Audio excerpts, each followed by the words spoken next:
childish behavior this instant. Do you want me to tell your mother how naughty you've been? Do you?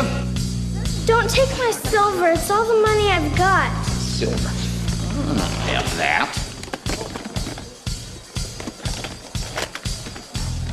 The clapper. That's what you get for being a perv.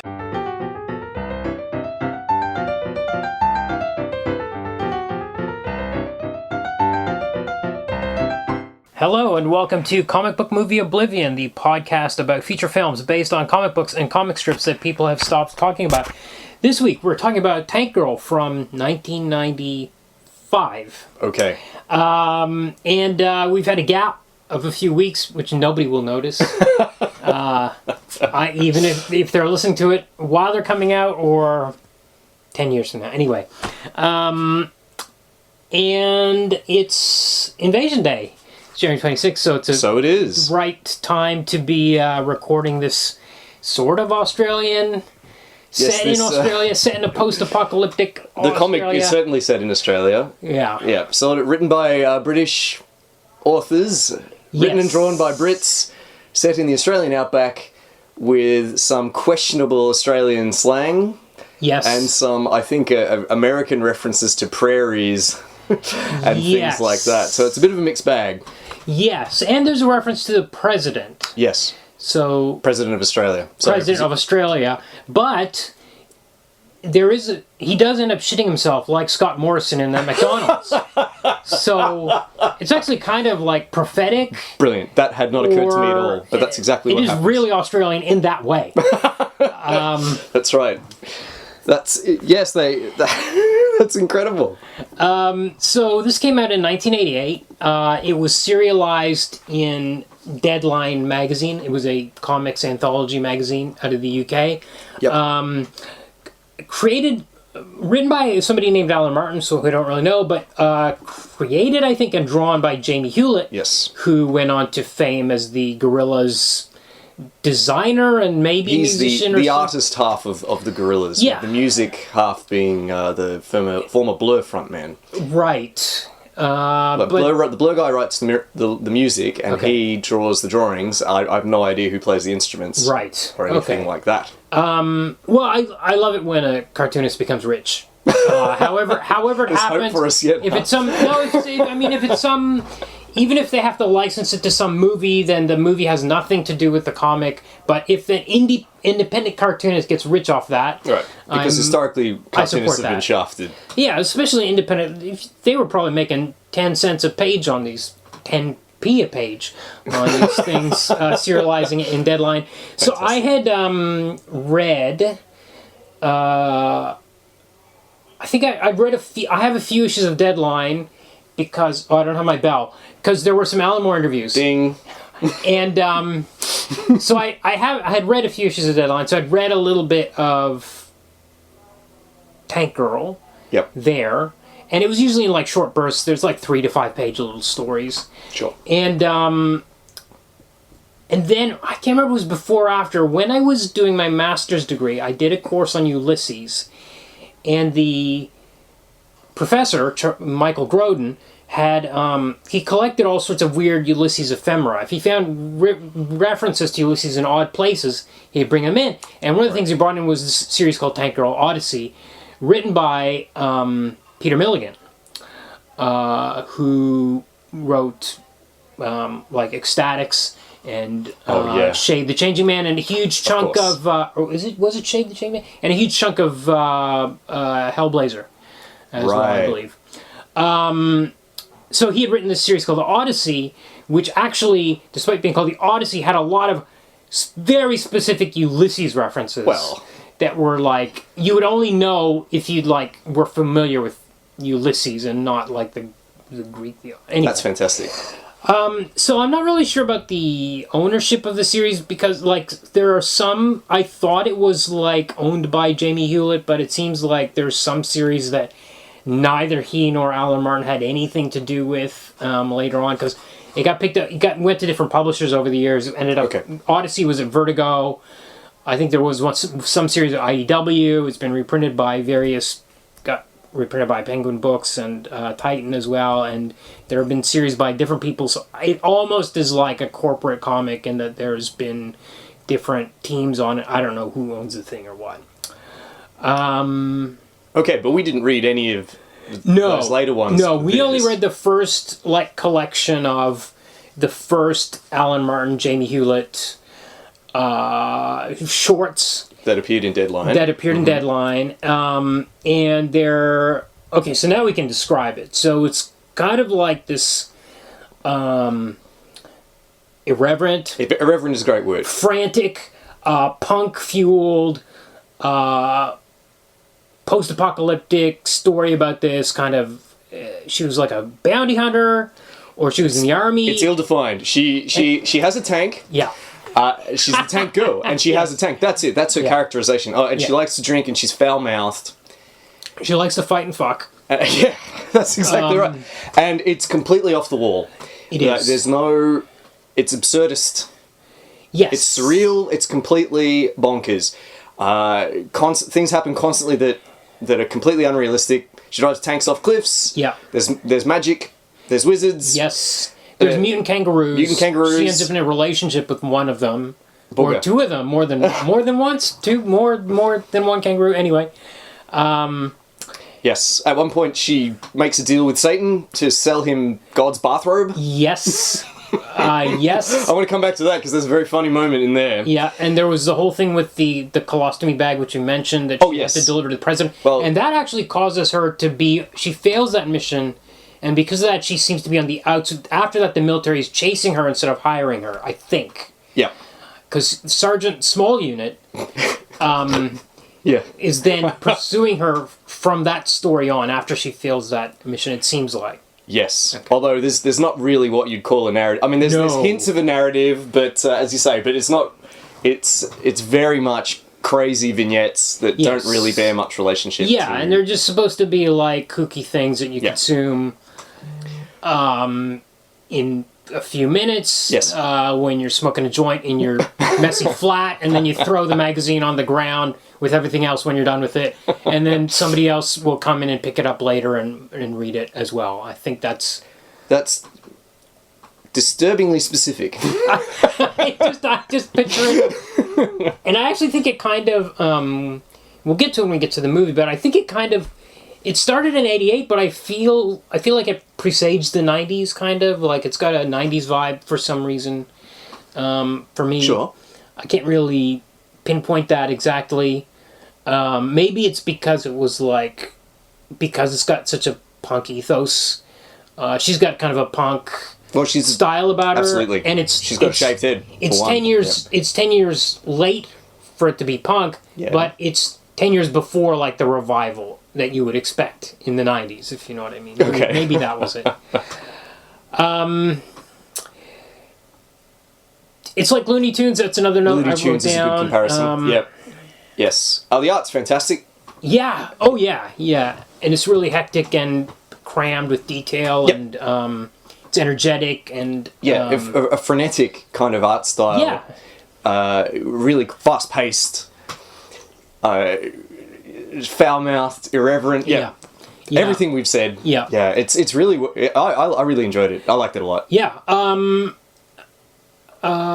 What did I wrote down boxing. I've got so many random notes. Why did I write down the word boxing? Was there some boxing in there? Yes, there's a funny story. One of the ones which has one of the few that has, I suppose, a beginning, a middle, and an end. Oh, that's right. I remember it now. Yes. Right. It's a funny little short tale where Tank Girl goes around. She's not in her tank.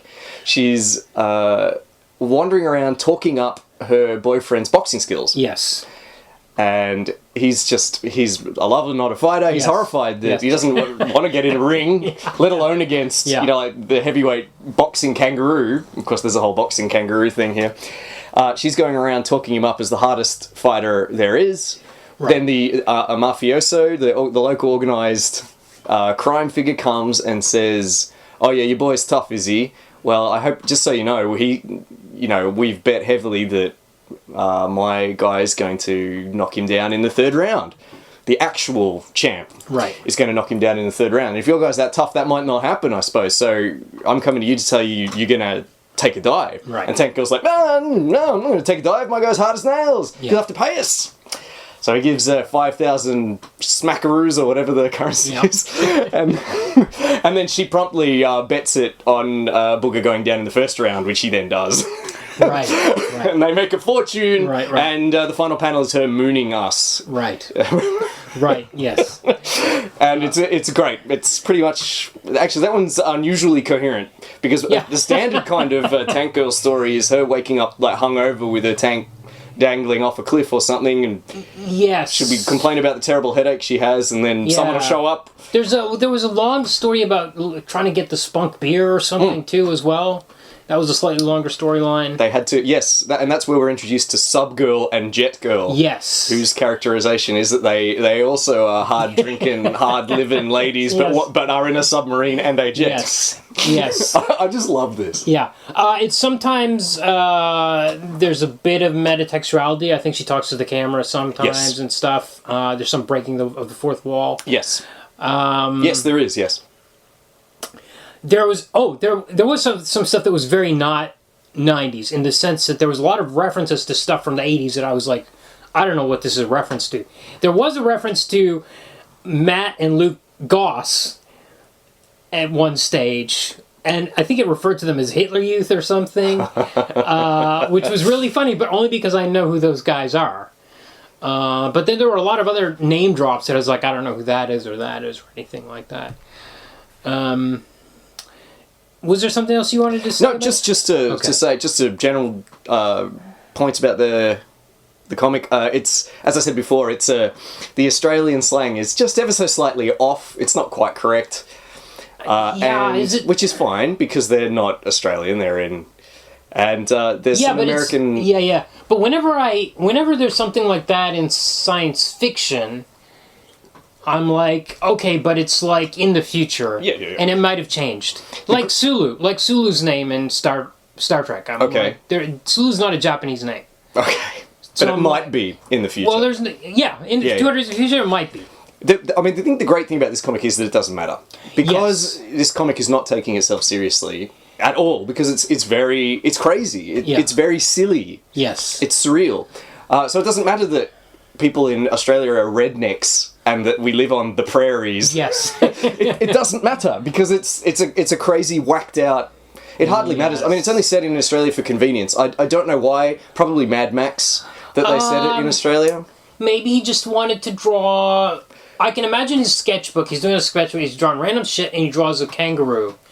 He's like a humanoid kangaroo, and he's like, I want to make a comic about that guy or something, and it's just that fast and loose. It just doesn't matter. It just doesn't matter.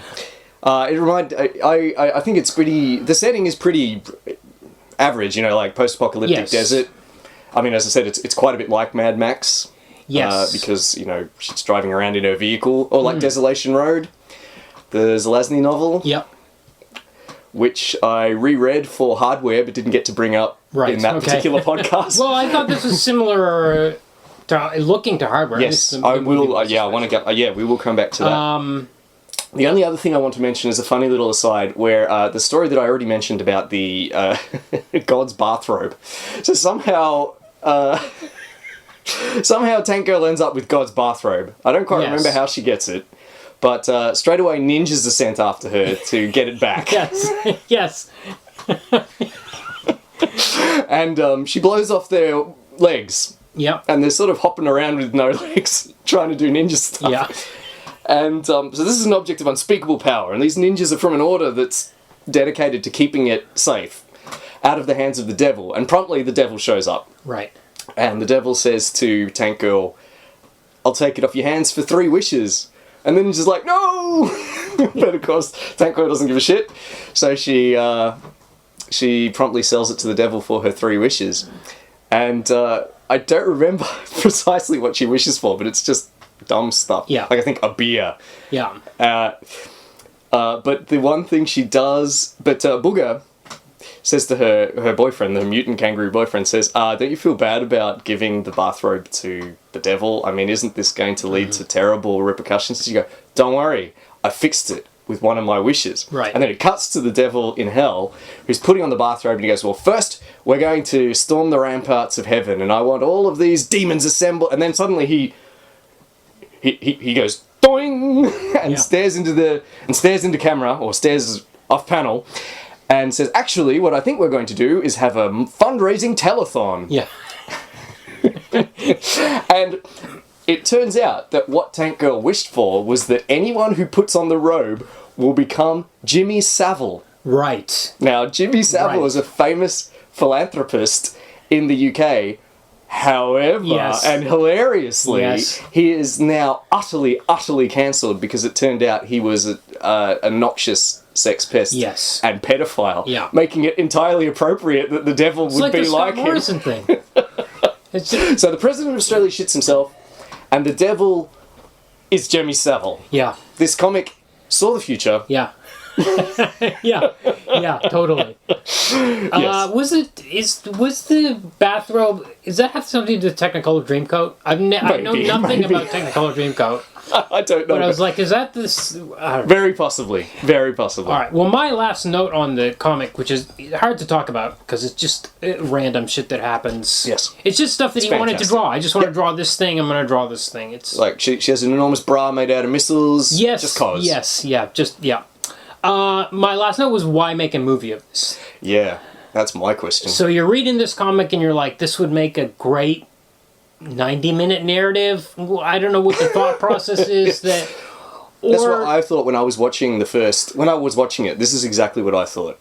Yeah. Why? How did this movie get made? Yeah. And why did people? It's bizarre. So let's talk about the film. Okay. Would you like to go first? I'd love to go first. Very good. I got a lot of fun notes on this. Fantastic. So, directed by Rachel Talalay. Yes. Who, in my mind, is an interesting director. Her first movie was Freddy's Dead: The Final Nightmare from 1991. Yeah. And she had actually worked on all the previous Freddy movies. At New Line, she was some kind of production assistant or coordinator, something. She worked on all those movies. Finally, come the sixth one, they gave it to her. Yeah. Freddy's Dead. Freddy's Dead: The Final Nightmare. Yeah. It's the one with Roseanne and Tom in it, and it's really bad. But I've listened to like 2 podcasts about it in the past couple of years. Of course. It's kind of awful, but they were giving her like stupid notes, like don't make it too girly and stuff, but she'd worked on all these movies. Then she came up with this movie called Ghost in the Machine, 1993, which is this crazy-ass science fiction movie, which is really bad. I watched it because it was covered on the How Did This Get Made podcast a few weeks ago, and I was like, okay, I gotta watch this one. And then she made this in 95 and maybe did a few other odds and ends. But the interesting thing to me is, they say in Hollywood, for directors, it's 3 strikes and you're out. Right. And if you're a female, it's 1 strike and you're out. And she somehow was hanging on making kind of B movies for a while there, which was interesting to me. Now, she did have a huge career in TV, and there are a lot She has had it since. Connect the dots here, which I'm just going to mention quickly. Great. So she's done a bunch of Capaldi Doctor Who's. Yes. And she's doing one of the upcoming 60th anniversary David Tennant ones. Right. Good. But she's also directed Flash, Legends of Tomorrow, Supergirl, Superman and Lois, all comic-based. Riverdale and Chilling Adventures of Sabrina, both Archie comics. She did an episode of Iron Fist and an episode of Doom Patrol. So she's nerd royalty. Yes. Yes. And she's and some of her I've seen some of her Doctor Who ones, and they're really good. Yeah. Really well directed. So as you said, she hung on for a while there. Yeah. But this film, Tank Girl, is the film that spiked her career in film. It seems by her own admission. Yeah. Because I read an interview with her and she pretty much came out and said. Right. Because this film, Tank Girl, cost something like 40 million Australian dollars. Whoa! Right. Okay, I would have guessed like 15. Nope. Oh my god. This cost, I think, 25 million American. Okay, so wait a second. I'm going to pause you right there. Freddy's Dead. Disaster. Yep. Ghost in the Machine. Nonsense junk movie. Suddenly we're going to throw $25 million at this director that's a proven failure twice? And at this comic that no one's heard of. So, Yeah, I don't know. I don't know how this got made. What seems to have happened is a lot of people seem to be passionate about Tank Girl. Okay.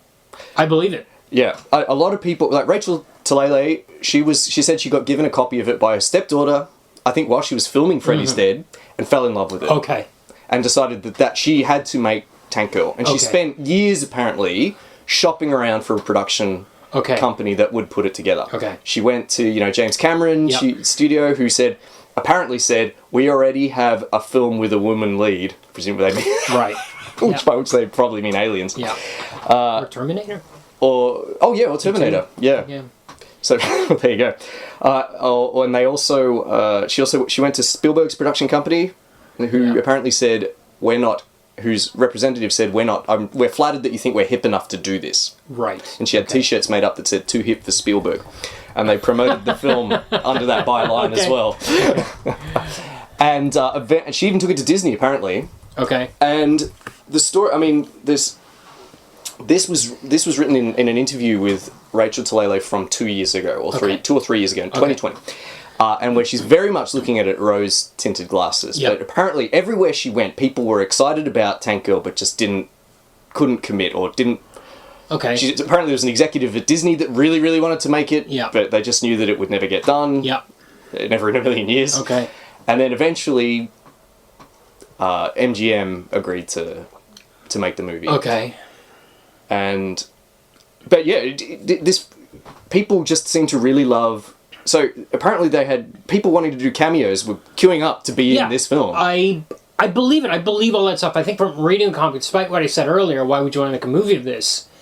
If you said I'm making a movie of this, and if any actress would look at that character and be like, I want to play that character, or I want to be one of those kangaroos, or I want to be General Sergeant Small Unit, or whatever. I could easily see that. Yes. So, yeah. So Iggy Pop. I never imagined we were going to have friend two of the Iggy show. Pop movies. Friend of the show, Iggy one. Pop. Now we've had two. I cannot believe it. I was so thrilled when he showed up. Yeah. Yeah. There he is playing a pedophile. Yes. That's his role. I think he's called Rat Face. The name of his character is Rat Face. Yeah. But yes, he's called. I did see that in the credits, and also, this is very 1995. But I'm watching the movie and I'm listening to music, and I'm like, this is so 90s. And you get the end credits, and the executive music director is Courtney Love Cobain. Yes, she wanted to be in it as well. She wanted to play Subgirl. Oh, interesting. Subgirl ended up being played by Cusack. And Cusack. One of the Cusack, the least known Cusack sibling. Let's see. It's terrible. It seems. Sorry. I didn't even know she was Subgirl until we got to the end credits. Yep. But I did know. So here's some of the bands on the soundtrack are the good ones that I recognize were Portishead, L7, Veruca Salt, Joan Jett, Bush, Hole, Devo, and Iggy Pop. Devo were fans of the comic. I believe they recorded a song just for the film. Why wouldn't they be? Yeah. Björk wanted to be in it. Oh, there's some Björk songs in there. That's right.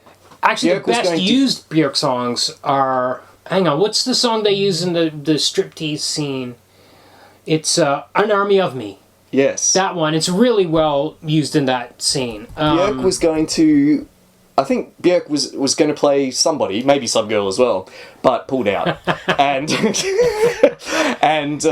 she, as you say, she contributed music and was going to use footage from the film for the video clip for the song, but decided not to when the movie bombed. Yep. Okay.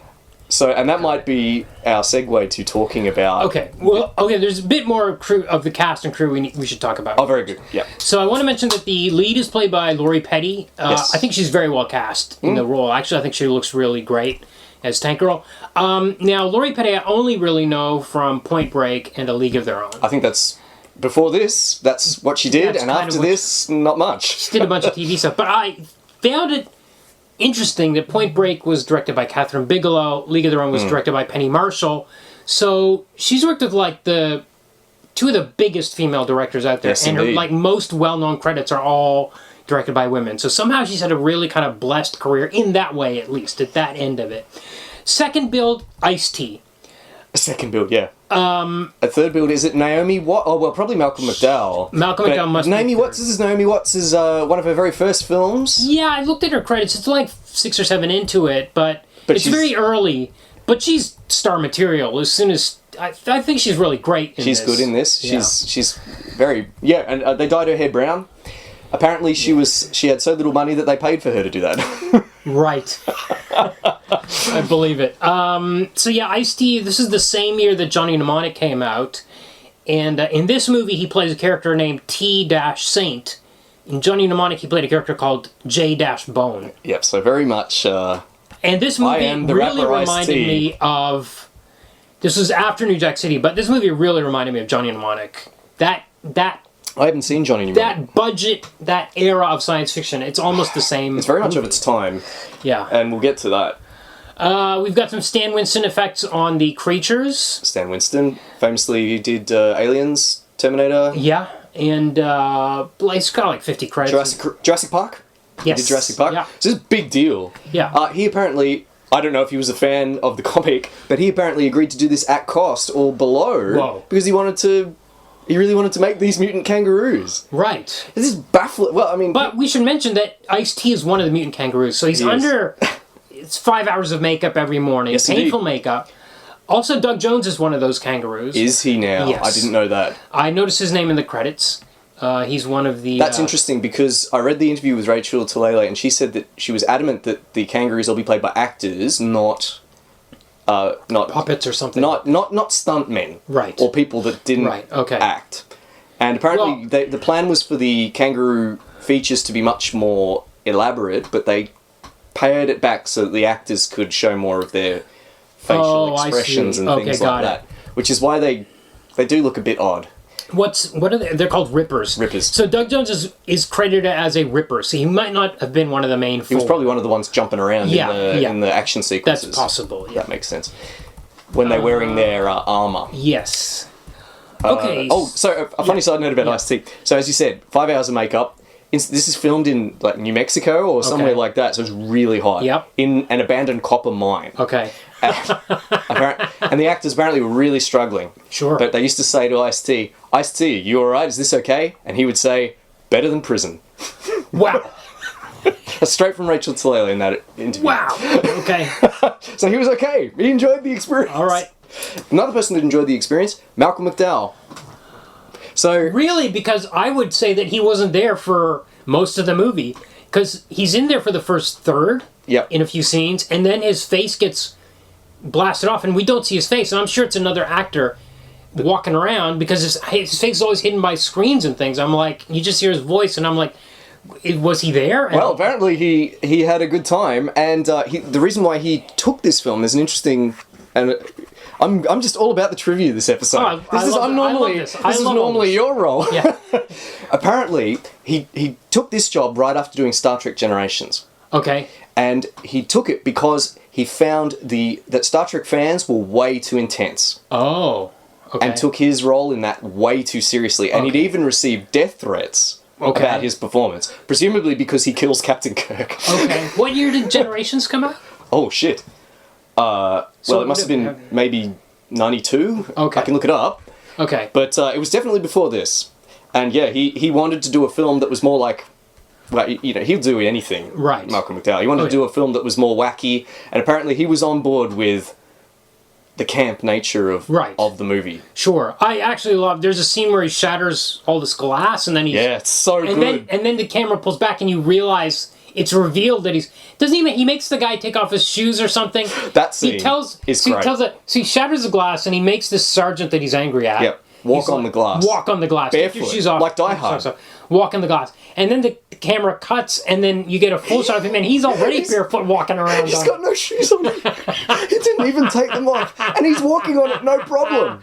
It's bananas. Yeah. And then he kills the guy with this because he's an evil water mogul, he kills the guy with this apparatus that drains the water from your body. Yes. Except it's nowhere near enough water. Did that bother you too? No, because I was so distracted because it was so Dune-like.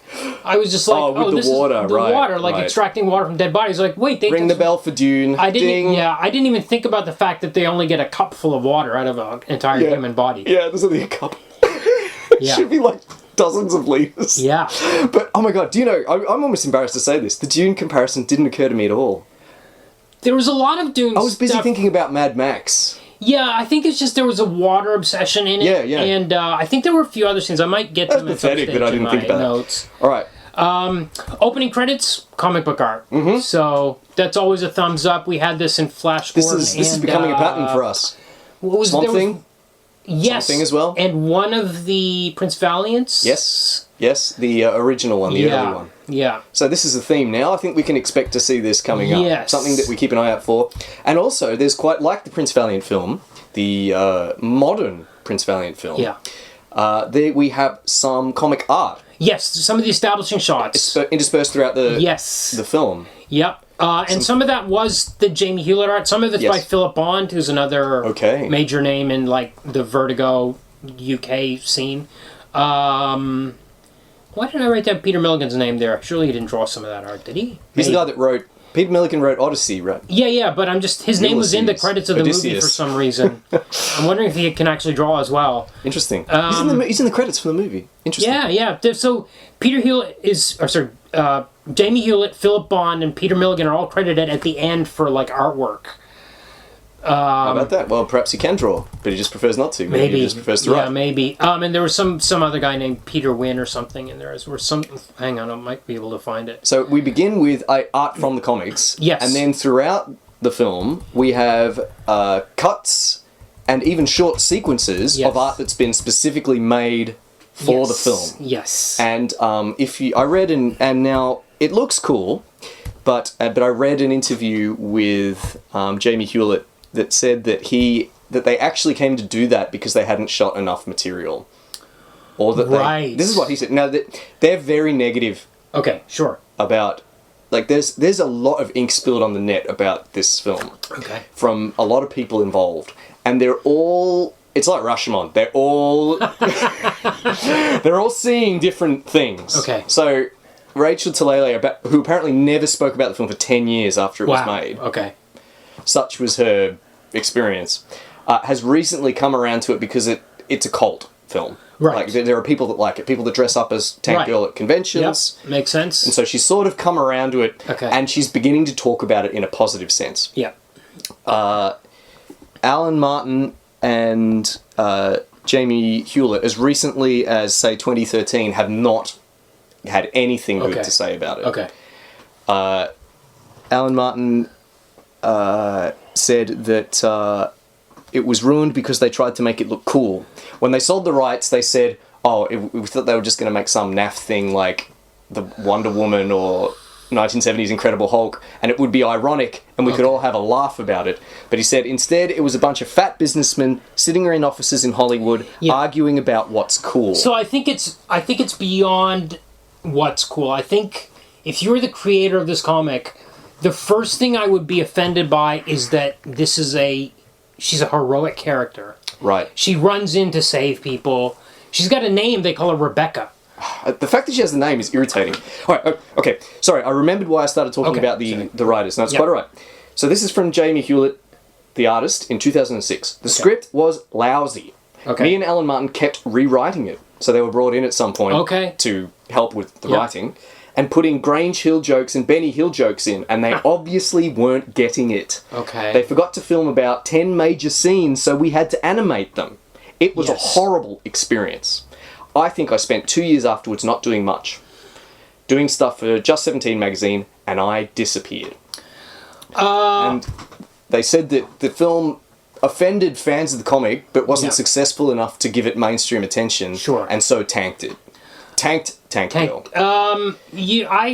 A couple of things popped into mind there. There are some fingerprints there. Like, it's not set in Australia. No. But we hear the word bollocks and snog, which felt like there were fingerprints of somebody somebody from the Those UK... are both pretty UK. Yeah, but somebody from the UK had their fingerprints on the script. I think it was... I felt that. Hewlett and Martin had script input, because I've seen that in more than one. But yeah, they just had a terrible experience, apparently. And blame it for spoiling kind of like Tank Girl and spoiling their careers for a while. Yes. All right. So now but I wonder what Jamie Hewlett's career was. Well, now he's huge with Gorillaz. Now he's huge, but from these 3-page things in Deadline magazine, what kind of career? I don't know. Maybe he was drawing. The fact of the matter is, Peter Milligan was doing great comics for through the 90s and 2000s, and to this day. All right, but okay. For this, all right. So I did mention how much this film cost. Yes. So it cost $25 million US. Yes. All right. Here's where we talk about what we think of the film, because we've said all sorts of things about it. But we need to talk about what we think of the film. Okay. The film cost $25 million. Okay. It made something like $5 million. Okay.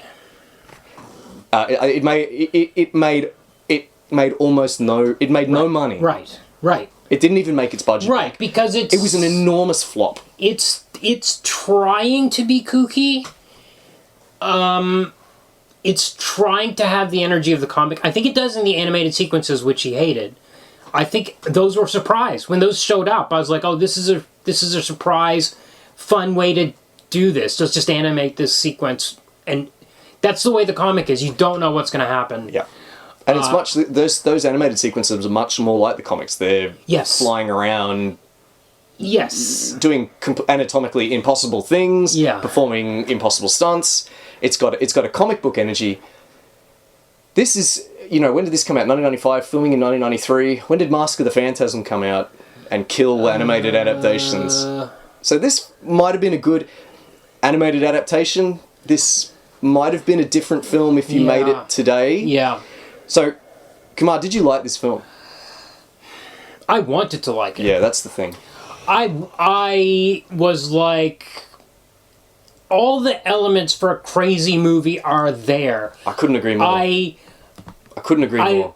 I loved Lori Petty in the role. I loved that Ice-T was this kind of kangaroo creature in it, or dog creature, or whatever the hell he was. I loved that Malcolm McDowell was. I love all these actors. I like the crazy designs of a lot of the stuff. I really enjoyed. I didn't like, but how do you do that on film? I don't know how to define how you make a kind of a deliberately bonkers movie, like not by accident, but do it on purpose and not be kind of, what's the word for it? Not glib, but like just be really obvious about what you're trying to do, if you know what I mean. Yes, I agree. So when I first started watching it, my first thoughts were, as you said, how did this get made? Yeah. By the end of the film, I was thinking, why don't I like this film? Because as you said, I should love it. It's got... Everything's there. Everything that I should think is awesome is in it. And, things that are in, like, Hardware, which is a film I enjoyed, at least, especially the first half. Yeah. Or Time Cop, which is similarly ridiculous. Yes. But this film, as you said, Ice-T plays a mutant kangaroo. Malcolm McDowell plays a headless cyborg. Yes, at the end, yeah. It's a post-apocalyptic wasteland. She's firing a gun that fires beer cans. She's firing beer cans at him at the end of the movie. I should have loved this film. The real question, why didn't we like it? You know what? It reminds me of Napoleon Dynamite. I love Napoleon Dynamite. Yes, well, here's the thing. So that's a movie that also is like, what's the weirdest thing we could put in this scene that doesn't have any logical reason for it to be... Do you know, I wanted to talk about Napoleon Dynamite when we recorded Ghost World. Okay. Napoleon Dynamite is what I wish Ghost World had been. Okay. Because I had a whole list of... We ran out of time, but I had a whole list of parallels that I was going to go through. We don't have time for this now. Okay. But I think that the comparison with Napoleon Dynamite makes sense, because Napoleon Dynamite doesn't really have a story. Right. It's just a collection of events. Weird shit. And this guy's trying to time travel and stuff, and I think you've absolutely nailed it. I think a big problem with especially the first half of the movie, because I hated the first half of the movie. Second half of the movie, I was warming to it. Okay. But I hated the first half of the movie. An important question here is it important that we know where Tank Girl gets her tank from? Oh my god, I wrote this in my notes. So we've got the whole origin story of the tank, which is not... it's dumb. Tank Girl's just supposed to show up in her tank. You know, after... She's literally called Tank Girl. Yes. They don't call her Tank Girl in this. They call her Rebecca the whole way through. It's another thing. They're shying away. She calls Naomi Watts Jet Girl at one stage. I think so. She does. As I said, I didn't know Subgirl was Subgirl until the end credits. Of course. Same. Yes. So, do we need to know... Yeah, Tank Girl's origin story. I think there's a certain... I think after the 1989 Tim Burton Batman movie, which was such a monster success, anything based on a comic followed a certain kind of pattern for this 10-year period after Batman. This is the problem. Up until probably Batman Begins, which tells the origin again. Yeah. But in a different way. That's the problem. It's formulaic. Yes. And that's the big problem with it. It's trying to kind of put the kooky stuff, it's trying to shoehorn it in there. Yes. It feels shoehorned in. That's exactly right. That's what it you know what it made me think of? It made me think of, and this is, I'm drawing on what Alan Martin had to say about the executives sitting around in a room trying to decide what's cool. Yeah. It made me think, this is an analogy that occurred to me in the car ride over. It made me think of Poochie from The Simpsons. Yes. From Itchy and Scratchy. Yes. The character of Poochie. Tank Girl in the first half of this film is like Poochie, as voiced by Homer Simpson. Yeah. In the Itchy and Scratchy cartoon, in the Simpsons cartoon. Right. He's just running around spouting off lines that they think sound really radical. Right. Yeah. And that's very much the way the first half of this film... I was rolling my eyes at the kind of dumb things she was saying and the dumb things she was doing. That combined with the formula, the unnecessary formula of setting her up with this, how does she get her tank? Where does she start them? She has to, so it follows that formula in that she's living happily in a commune. Yes. She has a boyfriend. I actually like the scene where she forced her boyfriend to strip and then made out with him. I kind of like that moment because it's reminding me of, in the comic she's not sexualized at all. As much as she screws a lot, it's when even if she's naked or she's got the missile bra, they don't show her naked, and she's pretty crass and grotesque. Yes. Yeah. I think, depending on the audience, but you could sexualize her, I guess. The audience could. Yes, but I understand what you mean. Like, she's filthy and she's like always drunk and vomiting, and she's got like. But she's never an object of. I feel like she's not the object of the male gaze. We don't have. Yes, that's true. We don't have. And I feel like that's the case shots. in this movie as well. Yes. But to return to they felt the need to give her a reason for going against Water and Power. Right. The victim avenger. Yes, and we even get a... I saw it described in the Wikipedia article as the victim avenger complex. Yes. Like, we wouldn't be invested in Tank Girl unless we set her up with this happy life at the start where her boyfriend gets killed and her surrogate daughter gets kidnapped. Yeah. And she has to rescue her. And I was just completely checked out of it because it's nothing like the comic. Right. Actually, so this is exactly what I was going to say, is the moment where Malcolm McDowell shoots her into some kind of tube and floods it. Yep. She has this PTSD flashback to the killing of the boyfriend and the abduction of the little girl. And that is so anti-Tank Girl to have that kind of thoughts about trauma and a narrative connection to it as a motivation. All that stuff is like, no, this is not what this was She about. never reflects on anything. No. She has no past. She never ruminates or... No. She's like pure in. There's nothing stopping... Again, if that Tim Burton Batman had not existed, you could have easily made this movie and started with her being a bounty hunter. Yep. Yes. And then have her be betrayed. Like then her employers are after her for whatever reason because she screws up a job or whatever. And that's why and I think that's what you were hinting at when you said it's very much of its time, especially in terms of its narrative. I think. I think the comic presages the 90s. I think the movie is stuck in the 90s. Yes. It feels very nice, including the music, but also the whole Johnny Mnemonic aesthetic of it. The people making the film, they either didn't have the confidence or it simply didn't occur to them that they could just start tank girl off in a tank. Like the man with no name, or in this case it would be the woman with no name. because Batman does start that way. That Tim Burton Batman starts with him rescuing that family in the alley. I think... Now, when I was grappling with myself to try and figure out why I didn't like the film, I started to think of similar films that I do like, or similar films that I didn't like. And I hit on Judge Dredd and the more recent remake of Dredd. But I don't want to talk about that too much because we're going to be doing that in a future episode. Those, yeah. So instead what I'll talk about is Mad Max. Okay. And Deadpool. Okay. Okay. So the most recent Mad Max film, Mad Max Fury Road, we don't know anything about Max. Yeah. The film just assumes that you know enough about Max to accept that he rocks up in a car. It doesn't matter where he got the car from. I don't even think it assumes you know that much. Yeah. I think... You don't have to know anything about Mad Max. Like, you could... I myself... Okay, here's a confession. This is a terrible confession for a nerd to make. Okay. But I have never seen any Mad Max films except Mad Max Fury Road. Okay. And coming into Mad Max Fury Road, it's fine. I think that's a perfect movie. I actually think it's one of the best science fiction movies there is. Yeah. One of the best movies there is. I think it's... So I was often thinking about Mad Max Fury Road while watching... Tank Girl, as a film that Tank Girl could have been.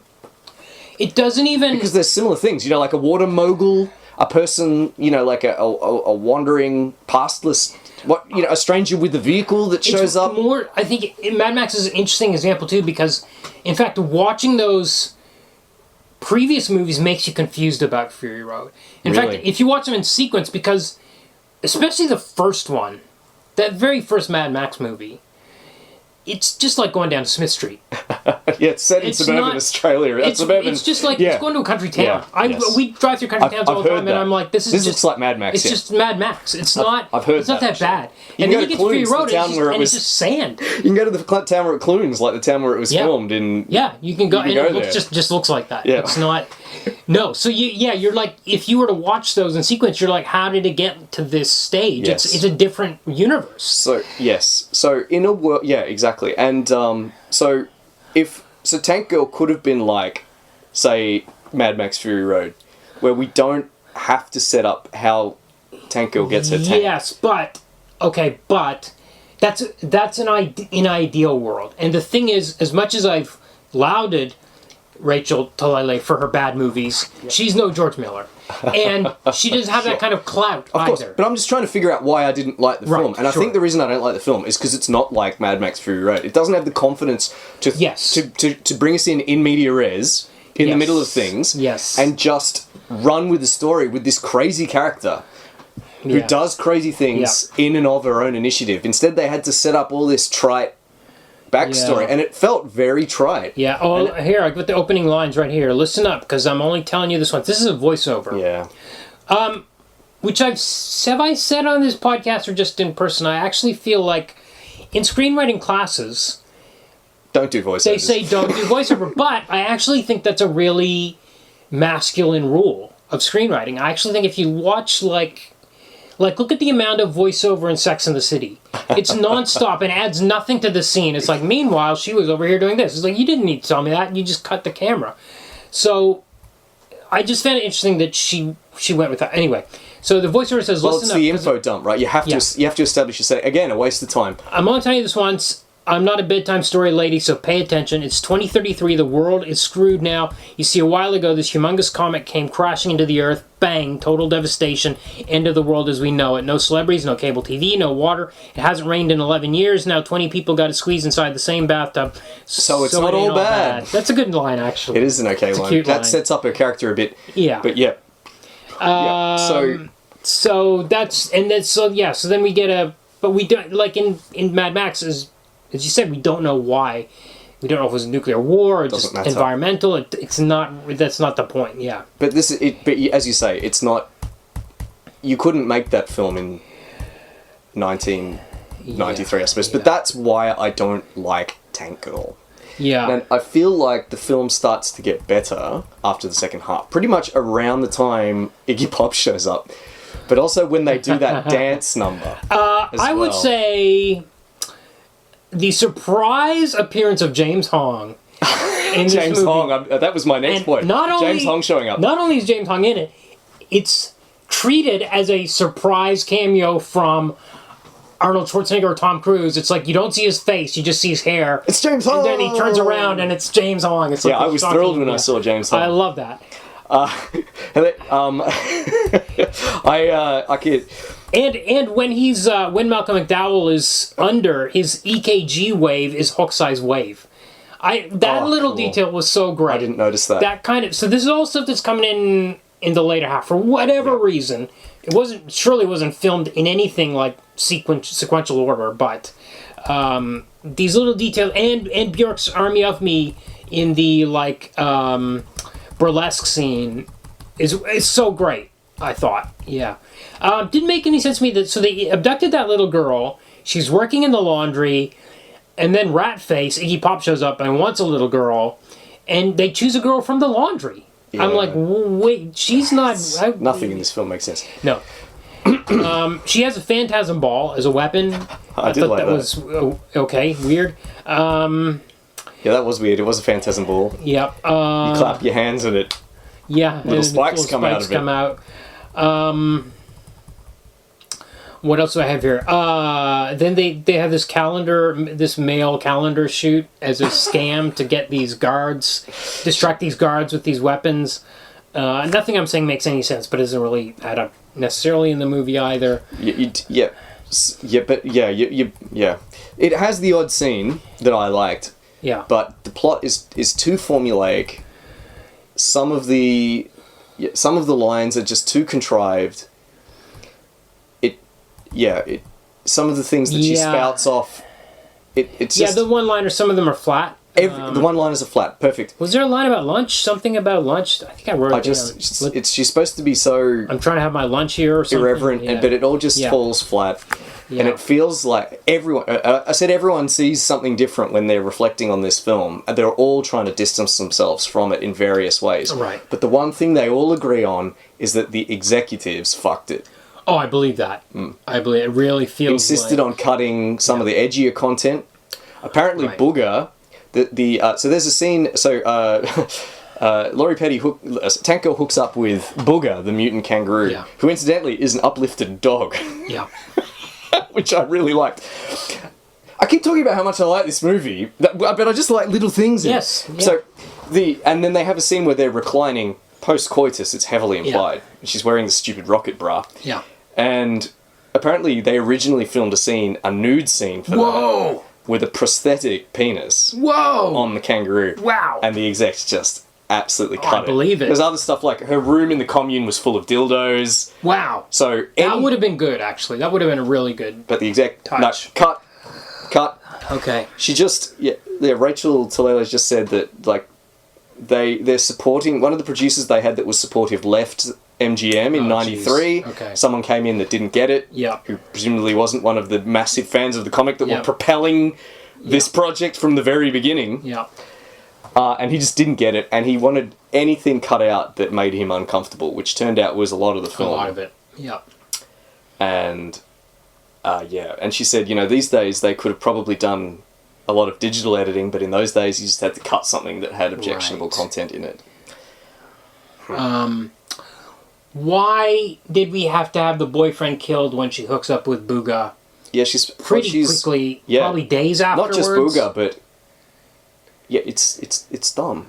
A lot of... And in fact, we already have the motivation of being desperate for water, and this guy is hoarding it. Why did we need all that? Because you had to follow the formula, and it's just so trite and so cliched that I was absolutely checked out of that first half of the movie. I think I texted you this. Oh my god, this is terrible.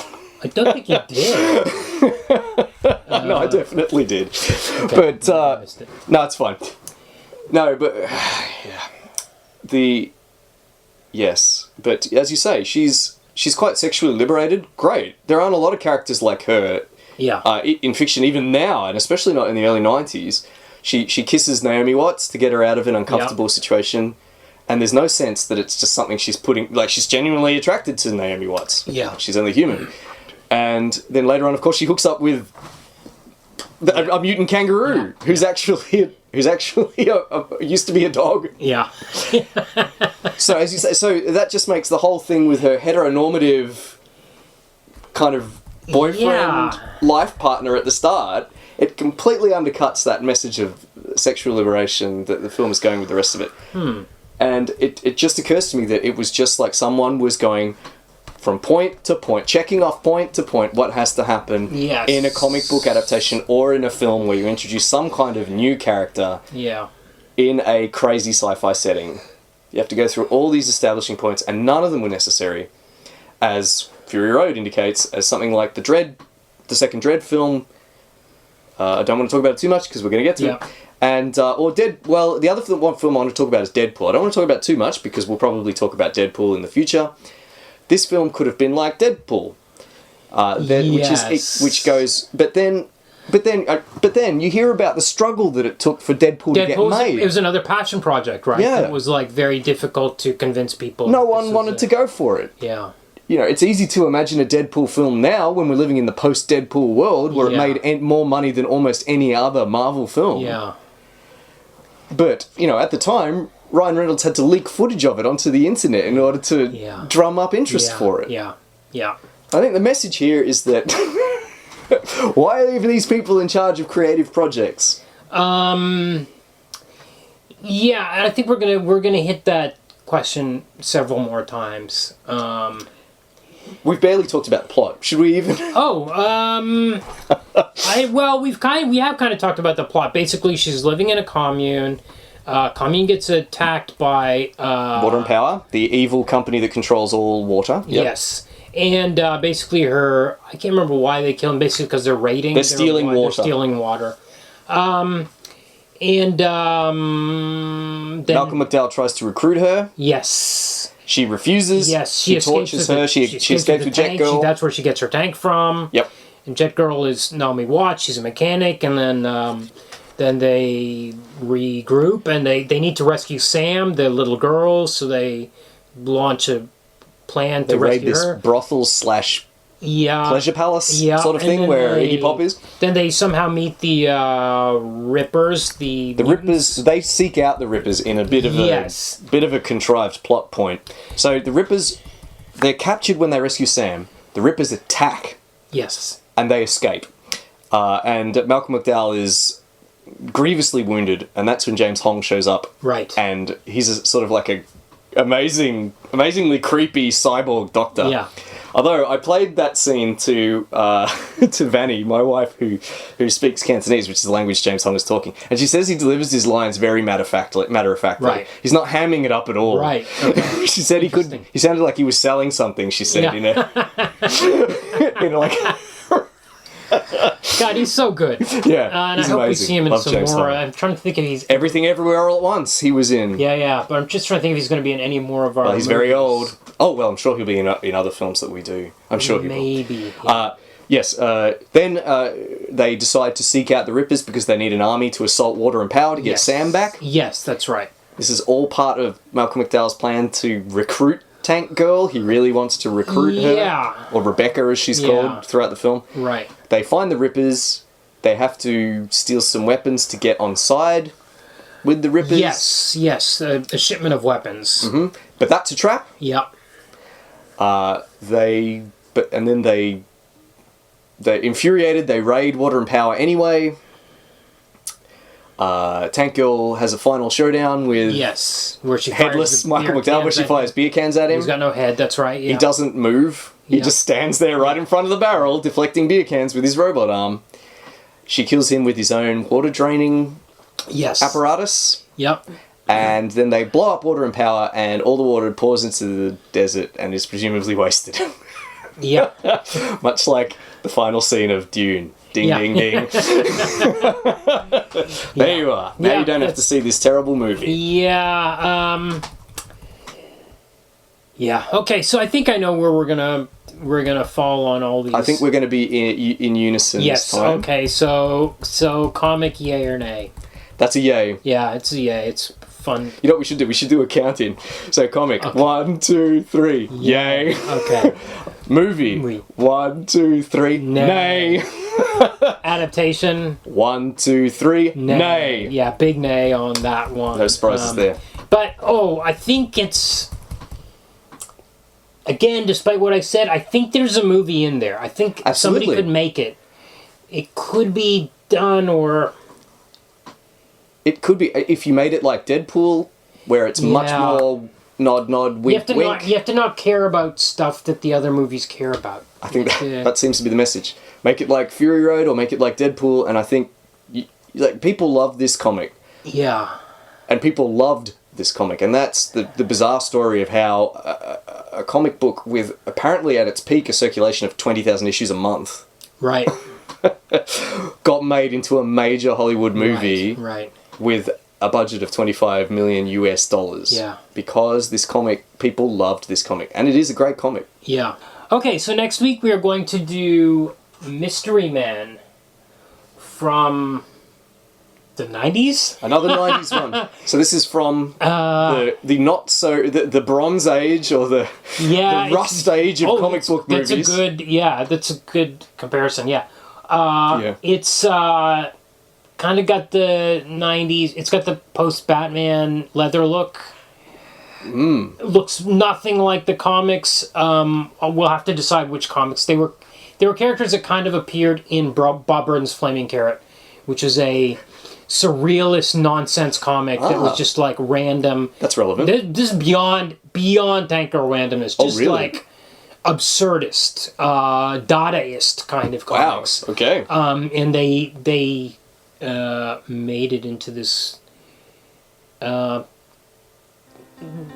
we'll talk about it. Can't wait. Can't wait. Okay.